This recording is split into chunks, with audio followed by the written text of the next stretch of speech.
సంగారెడ్డి జిల్లా హత్నూరు మండలం కాంతాల గ్రామంలో బీరప్ప స్వామి జాతర ఉత్సవాలు అత్యంత వైభవంగా నిర్వహించబడ్డాయి. కురుమ గొల్ల కులస్తుల ఆరాధ్య దైవమైన బీరప్ప స్వామికి కామరతి దేవికి నిర్వహించిన కమరతి కళ్యాణోత్సవం భక్తులను విశేషంగా ఆకట్టుకుంది. గ్రామంలోని ఆడపడుచులు భక్తి శ్రద్ధలతో నాగవల్లి బోనాలను సమర్పించారు. సాంప్రదాయ వస్త్రధారణతో నెత్తిన బోనాలతో మహిళలు తరలి రావడంతో గ్రామంలో పండగ వాతావరణం నెలకొంది.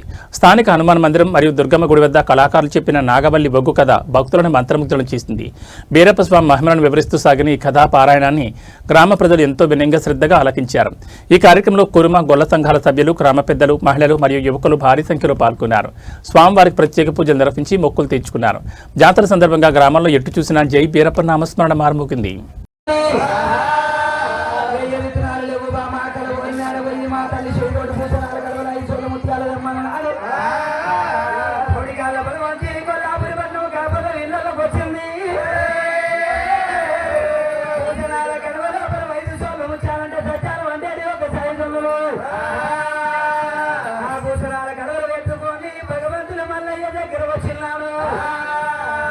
భగవంతుని మల్లయ్య చేసుకున్న భార్యని ఎంబడి పెట్టుకొని భగవంతుడి రాని కానీ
పార్వతమ్మ